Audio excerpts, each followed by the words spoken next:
This is Ron DeSantis, the governor of Florida.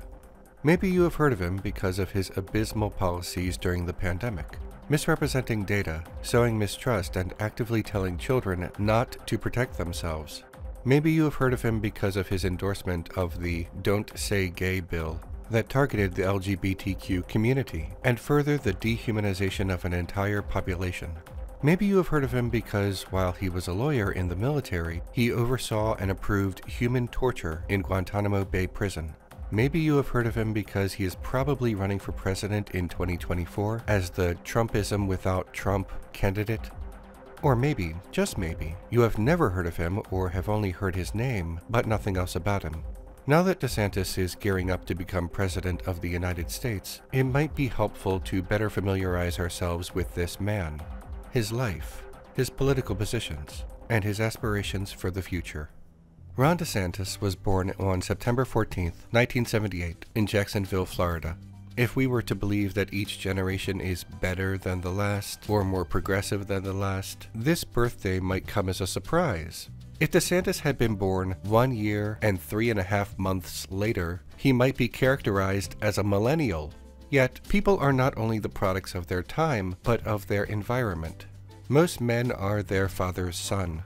DeSantis may have been born in Jacksonville, but he grew up in Dunedin, Florida, an overwhelmingly white, middle-class suburban town. Dunedin is known for its kind of homeowners association-style governing, fining its residents for violating the aesthetics of the town.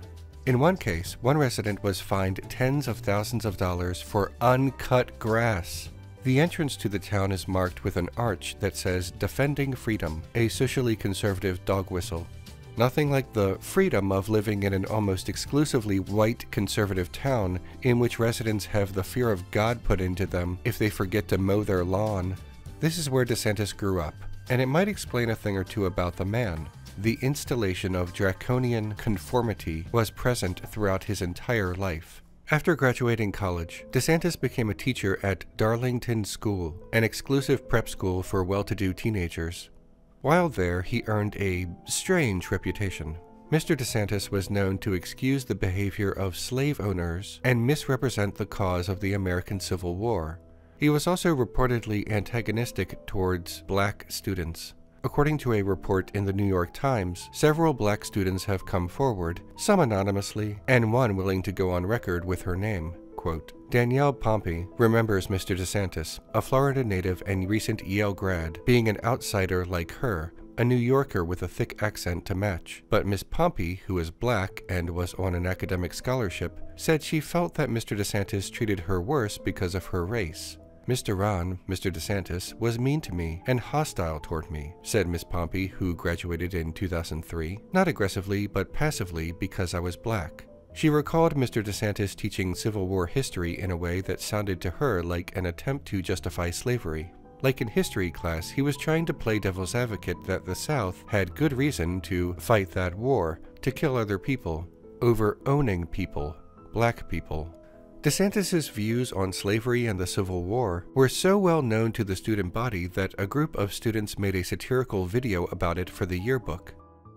In addition to this, DeSantis had a peculiar habit of showing up to party with his teenage students, a frequent occurrence that understandably concerned some of the students and parents. One student once found a memo on a teacher's desk warning the faculty that it is dangerously inappropriate to fraternize with students. This memo was assumed to be about Ron DeSantis. There is photographic evidence of this. DeSantis only lasted 1 year at Darlington School for undisclosed reasons. DeSantis' employment at Darlington is curiously absent from the career section of his biographical website. After his very brief stint as a teacher, DeSantis went to law school and eventually joined the United States Navy, not as some trained soldier on the front lines, but as a legal advisor. DeSantis was brought in to sign off on torturing people at Guantanamo Bay. Mansour Gaddafi was wrongfully imprisoned in Guantanamo for 14 years. He was beaten, tortured, and dehumanized, and he was never charged as an enemy combatant. Those who have interviewed Gaddafi and investigated his claims have said, quote, DeSantis oversaw torture in Guantanamo, green-lighting everything from beatings to forced feedings of hunger-striking detainees. DeSantis was brought in specifically to break a hunger strike, played good cop at first so that detainees would confide in him the things that they felt were the most egregious. DeSantis then reported that to the prison officials, who then intensified, magnified, and multiplied all of the things that were the hardest on the detainees, so basically used his position to amplify the torture, the illegal torture. Not only that, but he was present for beatings, present for force feedings, and other forms of torture. As Mansour describes, not only was he present and observing them, but seemed to take great pleasure in them happening. Following his time greenlighting torture, DeSantis went to Iraq. Don't be fooled by campaign photos, though. He was an officer, a pencil pusher, and he never saw combat. He was part of the Navy's Judge Advocate General Corps, or JAG. You know, that television show that ran for 10 seasons and over 200 episodes, but you never knew anyone who actually watched it? Yeah, that thing. Why was this so important for DeSantis to do? Well, because it set up his next career in politics. Again, from the same source, DeSantis just wanted to talk about his military experience enough to be able to check the box, to say, I'm a veteran too. It's like politicians who were former officers in the military, that's a stepping stone for political careers. And so to be able to get your cool guy photo in Iraq holding the gun, the one that Pete Buttigieg shares, it's like you get that photo, you get to say in a debate, I'm a veteran, and then that's pretty much it. Nobody really cares to look into it that much. Once DeSantis' time in the military was concluded and his myth-making about his glorious service was written, he set his sights on something loftier. DeSantis did not have to wait long for his opportunity, and that opportunity was gerrymandering. Political parties are always trying to change the congressional districts to better favor a candidate and better favor a majority in the House of Representatives. One such redistricting saw Florida's 7th District split. Long-serving Republican John Mica ran in a new 7th District, and DeSantis ran in what was essentially a completely new 6th District, tailor-made for a Republican. All DeSantis needed to do was win one Republican primary, and he would be set for life. Because of the deep red district, he would always win in November against a Democrat. Incumbents are difficult to oust during a primary, but there was no incumbent this time because of the redistricting. DeSantis won his one election, and that meant that he would either have this job for life, or possibly a bigger job if he wanted one. That's how congressmen make their careers. In 2012, DeSantis slid into the House of Representatives on the back of his military career that nobody would look into, and we have been stuck with him ever since. His time in Congress and time in the military had one commonality: persecuting Muslims. According to Umar A. Farouk, DeSantis co-sponsored a number of bills that targeted Muslim communities inside and outside the country. He co-sponsored unsuccessful legislation that sought to designate the Muslim Brotherhood as a terrorist group, a move that Muslim Americans see as an attempt to vilify the faith community, cripple civil society, and a designation that would feed into the Islamophobia industry. The then congressman was also the lead author of a bill introduced in 2015 that sought to ban the entry of immigrants from Iraq, Libya, Somalia, Syria, Yemen, all Muslim-majority countries. The bill, titled the Terrorist Refugee Infiltration Prevention Act of 2015, never passed out of committee.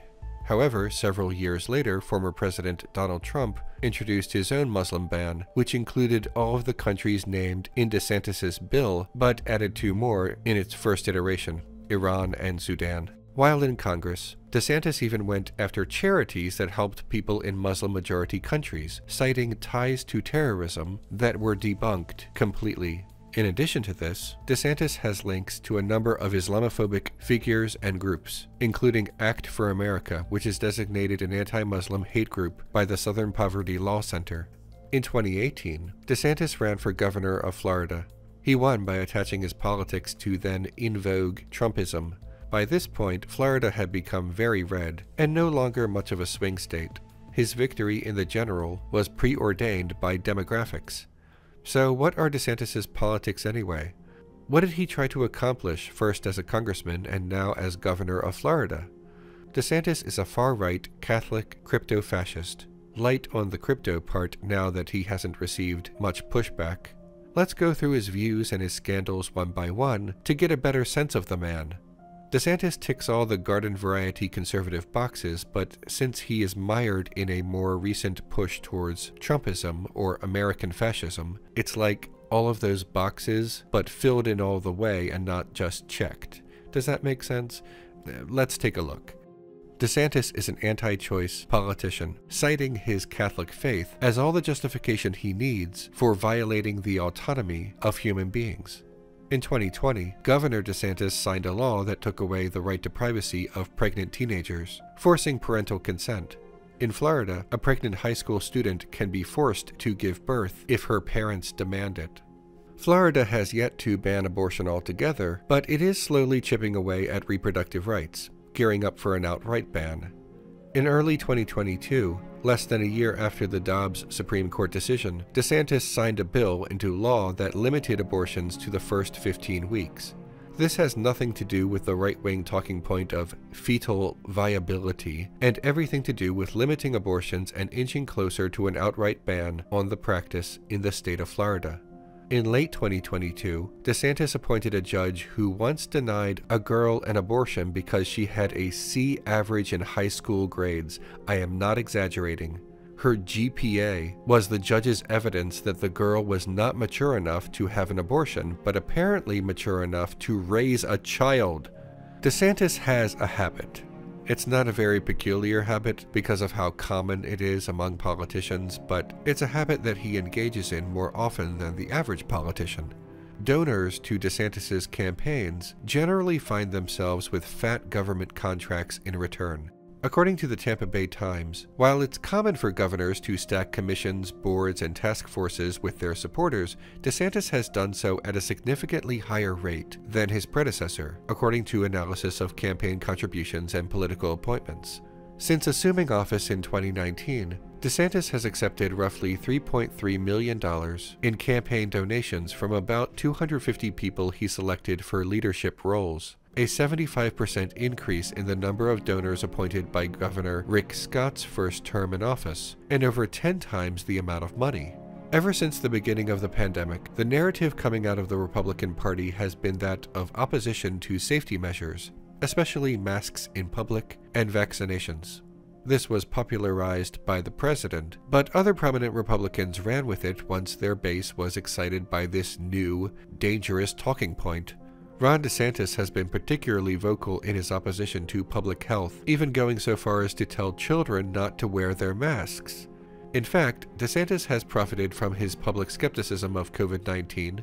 His campaign sells beer cozies and t-shirts that read, "Don't Fauci my Florida," and one beer cozy that has a quote from DeSantis reading, "How the hell am I supposed to drink a beer with a mask on?" This is a real product by the DeSantis campaign. DeSantis and other COVID skeptics are actually killing their own party. According to the National Bureau of Economic Research, the Republican Party's COVID denial has resulted in an increased death rate among Republican voters. DeSantis wants to reshape education to be as socially conservative as possible. Remember when he was a teacher lovingly excusing slavery? Well, it's more than that. He pushed to ban critical race theory in Florida public schools, even though it was not taught in Florida public schools. However, by banning it, DeSantis has created a fearful atmosphere for teachers and students about bringing up the subject of racism altogether. In 2021, he pushed for the Stop Wrongs to Our Kids and Employees Act, or the Woke Act. Haha, extremely obnoxious. Great. DeSantis recently signed a bill into law that stated that universities could lose their funding if they taught things that the state did not want them to teach, but the wrong things were not clarified. So the law essentially functions as a catch-all in which the state can force universities to end courses and affect curriculum. DeSantis also supported the Don't Say Gay law that forbade teachers from mentioning gender identity and sexuality to young students. Of course, the law is so broad that its actual purpose is preventing teachers from revealing that they are gay or transgender.